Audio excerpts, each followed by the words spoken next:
What's going on, everybody? Welcome back to the channel. Today we're going to talk about what you needed to do to prepare for Season 14, Season of the Redacted. So I wanted to go through and kind of go over my top 4 things that I've been working on this week and it's going into next week to prepare for the next season. These things will help you, just kind of progress through the season quickly and, get you prepared for new weapons, new armor, all of that. And we're going to just kind of go through what I've been kind of working on.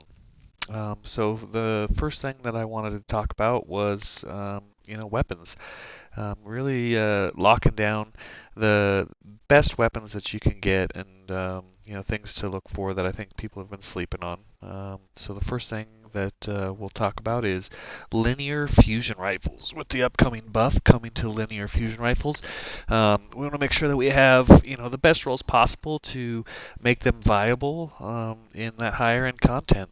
Masters, GMs, raids, whatever it's going to be. And I believe that Bungie's going to give us something like an anti-barrier linear fusion. But let's go over the best ones that I've come across. So Tarantula is one that is, I think, slept on. Not a lot of people are talking about it. You can get this from the Worldly Weapon engrams. You can also get it from from Banshee. By turning in materials.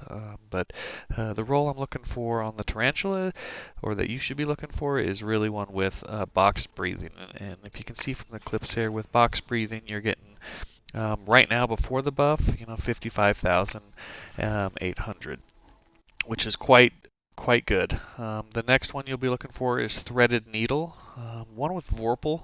With the Vorpal, right now we're hitting at 46,000 per crit, and they're both going to get that 15% bump. Next, we're going to be looking for the Tier 3 focusing, something that's slept on because it is quite costly with the hammer charges. But one thing that people, maybe that you've slept on or haven't realized is that it does give you that selectable perk in the final column, which is really nice. You can get some god roll weapons and have some versatility with them. Here's an example of a Code Dweller that I have that has impact casing, it's got impulse, and it also has lasting impression or chain reaction. You can use this tier 3 focusing for the heavy to get the threaded needle as well. Next, we're going to talk about materials.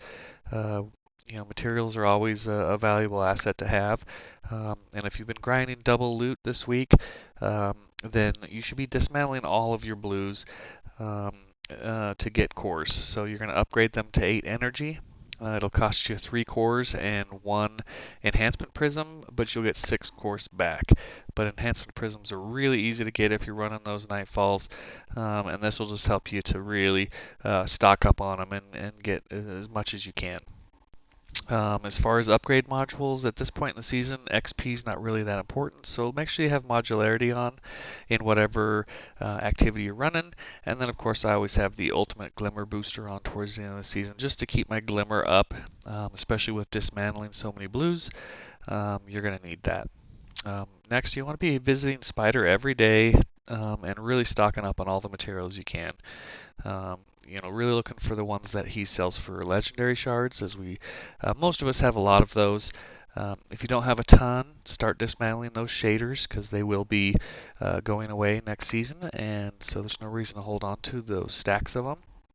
But my goal is really to go into each new season with 1,500 to 2,000 of each material. It just makes it so you're not having to stress about it. With the modularity on your ghost shell, like I'm capped out on modular upgrades, and they're just starting to go to my postmaster now, so I can just continue that supply and get them even greater. But hitting that spider every day, really making sure you're looking for the ones that you're low on. Next, last and final thing is time to clean out the vault.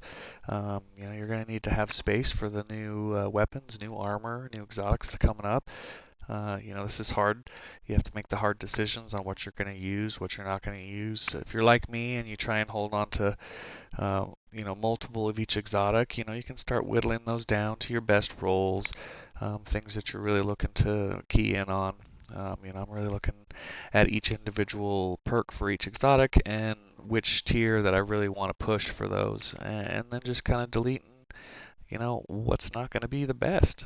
Um, but other than that, if you get these things locked down before next season, you'll have a great fusion rifle. You'll have all the materials you need to just run through the story, and you'll be in good shape. Thanks, Guardians.